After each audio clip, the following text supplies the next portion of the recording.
For more than 4 decades, Kinami Manufacturing in South Tokyo has weathered every economic storm which has battered Japan. From this cluttered factory floor, 3 workers produce machine parts for cars and elevators.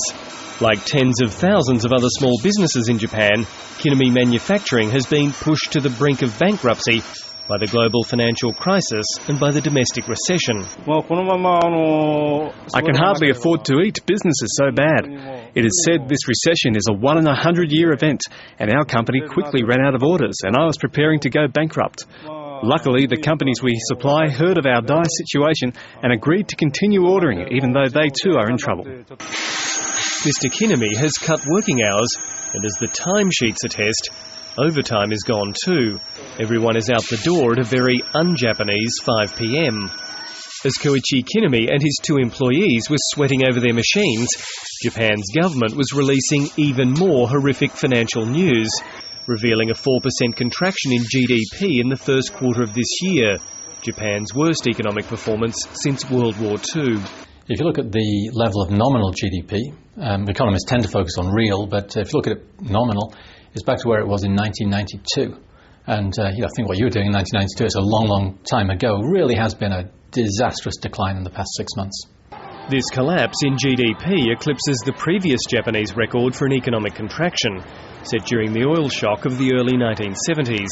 In the first quarter of this year, the economy shrank by 4%, or by an annualised rate of 15.2%. And the bad news didn't stop there.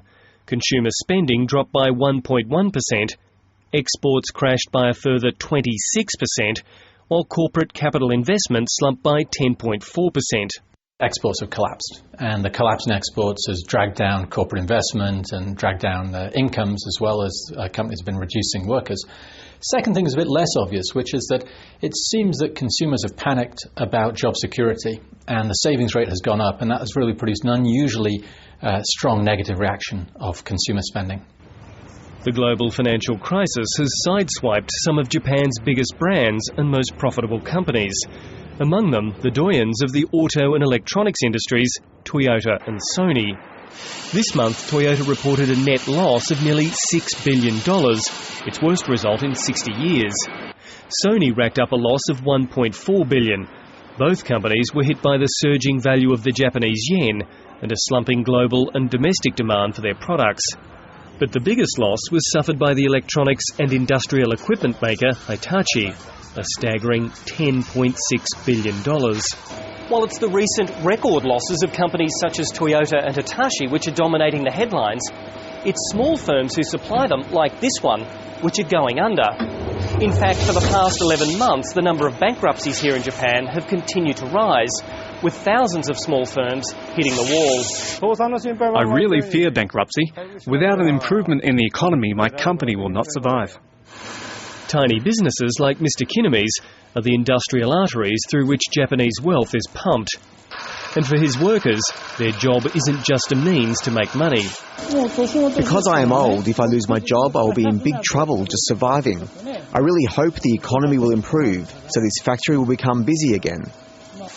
Maybe his prayers will soon be answered. Having absorbed the latest GDP figures, some economists believe Japan's economy has hit rock bottom, and that the only way is up.